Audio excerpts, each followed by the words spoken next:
The love affair that nearly took down a studio. Imagine a Hollywood heartthrob, the king of charm, whose off-screen romance with a dazzling co-star was so explosive, studio bosses were forced to bury it deep beneath glitter and lies. They rewrote scripts, canceled roles, and unleashed their army of fixers, all to erase a love that refused to die. This is the forbidden, steamy, and shockingly true tale of Clark Gable and Joan Crawford, two stars whose chemistry could ignite a screen and nearly burned Hollywood to the ground. The rise of a king. Clark Gable wasn't born into stardom. He entered the world on February 1st, 1901 in Cadiz, Ohio, far from the flashing cameras and red carpets. His mother died when he was just a baby, and his father, a tough oil driller, did his best to raise him. But life wasn't easy. As a teen, Gable worked odd jobs, everything from factory work to farming. But when he stumbled into a theater in Portland, Oregon, something clicked. A much older actress and manager took him under her wing, personally and professionally.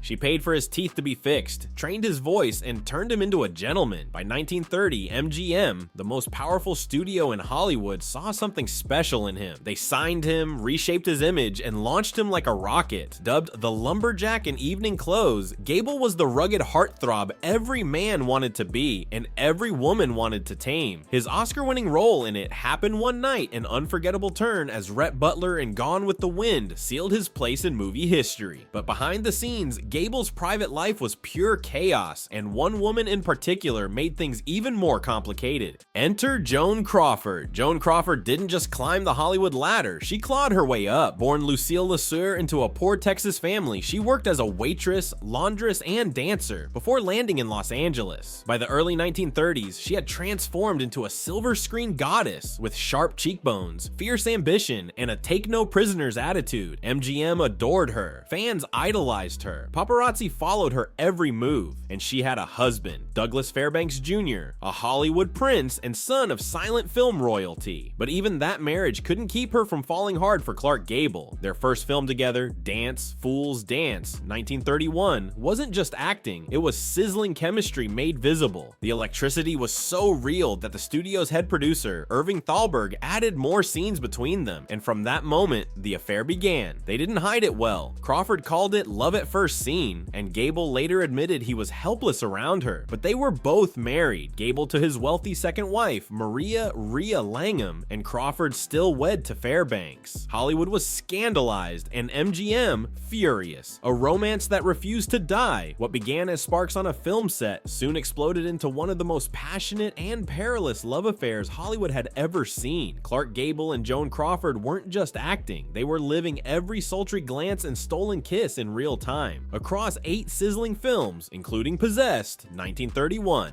Dancing Lady, 1933, and Strange Cargo, 1940. Their on-screen chemistry bled off the celluloid and into headlines. But this wasn't some studio-cooked publicity stunt. Their affair was real, raw, and lasted nearly 30 years, waxing and waning through marriages, scandals, and heartbreaks. Being with Clark was like dancing with fire. Crawford later confessed, and I never wanted the music to stop. In any other era, they might have gone public, but this was the 1930s, where the iron grip of the Hays Code didn't just dictate movie plots, it dictated morality. Stars had to be spotless, or risk losing everything. Affairs were more than bad press, they were career killers. Still, Gable and Crawford couldn't stay away from each other. Theirs wasn't a quiet love, it was a wildfire the studio scrambled to contain. Secret meetings, studio threats, tabloid rumors, everyone in Tinseltown knew, but no one dared speak. What the world saw were glamorous stars lighting up the screen. What it didn't see was a dangerous obsession that scorched everything in its path. Studio panic. Louis B. Mayer wasn't just the king of MGM, he was the self-proclaimed guardian of Hollywood's golden image. And when he discovered Clark Gable and Joan Crawford's sizzling affair, he didn't just fume, he panicked. His empire ran on clean-cut fantasies, not behind-the-scenes passion that could ignite scandal. So Mayer launched a full-scale operation to kill the romance. First, he cracked down hard. The morality clause in their contracts? He waved it like a loaded weapon. Gable was yanked from Crawford's film Letty Linton and swapped with the safer, duller Robert Montgomery. The message was clear: play by mayor's rules or be erased. Then came the cover-ups. Public sightings vanished. Paparazzi were paid off. Studio flacks pushed fake headlines. Crawford cozying up to Douglas Fairbanks Jr. Gable playing doting husband. Behind the scenes, Mayer juggled shooting schedules like a circus act just to keep the two stars apart, but it wasn't enough. Gable and Crawford went underground. They met in secret at remote ranches, slipped through the shadows of the Hollywood Hills, and even used code names with their staff. Love letters passed like contraband. Despite Mayer's best efforts, the affair refused to die. It wasn't just chemistry, it was obsession, and no studio boss, no matter how powerful, could extinguish a flame that burned this hot. The Fixers. Enter Eddie Mannix, the studio fixer who buried Hollywood's dirtiest secrets. When scandal came knocking, Eddie Mannix answered the door with a suitcase full of hush money and a phone book of threats. MGM's legendary fixer wasn't just a man, he was a force. Bribing cops, silencing hotel clerks, and threatening nosy reporters was just another Tuesday for Mannix. Clark Gable kept him working overtime. The king of Hollywood had a wandering eye and a trail of lovers, but Joan Crawford, she was different. She didn't need Mannix, she was power. With razor-sharp wit, relentless ambition, and her own army of allies, Crawford played by no one's rules, not even MGM's. Then came the whispers. Gable, they said, had once hit a woman with his car in a late-night accident. She died. The official story: a screenwriter took the fall. But behind the scenes, insiders claimed Mannix paid the man to save Gable's career. No charges, no headlines, just a buried secret. But the real ticking time bomb? The red-hot affair between Gable and Crawford. Mannix worked overtime to cool it down. He staged double dates with their spouses. He choreographed tabloid stories to paint them as innocent friends. Crawford delivered lines like a pro, telling reporters, "Clark and I are just dear friends." But behind the scenes, Hollywood insiders winked and whispered. Everyone knew better. A scandal even deeper. While Gable's affair with Crawford dominated headlines, another scandal was brewing, one MGM buried deeper than any other. In 1935, during filming of The Call of the Wild, Gable allegedly assaulted actress Loretta Young during a train ride. She became pregnant, but terrified of backlash and driven by her Catholic faith, kept it a secret. Young gave birth to a daughter, Judy Lewis, and placed her in an orphanage. A year and a half later, she adopted the baby as her own. For decades, no one knew the truth. Judy grew up believing she was adopted. Only later, in adulthood, did she learn her father was Clark Gable. He never acknowledged her.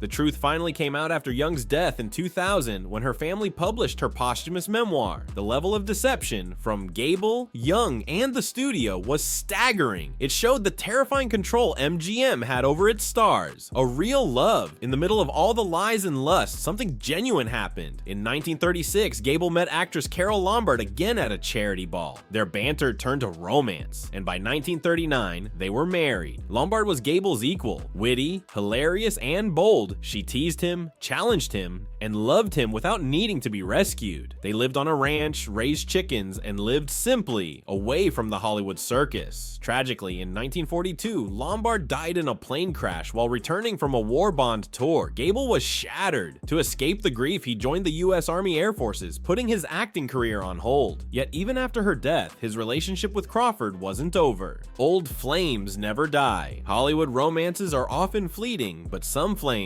never die. By the late 1940s, Joan Crawford had endured 3 divorces. Clark Gable, still the king of Hollywood, was emotionally lost. And so, in the shadows of old scandals, they quietly reignited their affair. No longer reckless, their love had matured, quieter, deeper, but still blazing beneath the surface. They never married. The studio wouldn't allow it. Maybe they didn't need to. What they shared went beyond headlines. Crawford rose higher than ever, winning an Oscar for Mildred Pierce and proving her power in chilling roles like Whatever Happened to Baby Jane. Gable kept working, kept marrying, but never found peace. When he died in 1960, just after filming The Misfits, he was buried beside Carole Lombard. But Crawford, she carried his memory for life. In a rare moment of vulnerability, she once whispered, "He was the only man I ever really loved." A secret love, a lasting bond, a Hollywood story that defied even time itself. Why no one knew.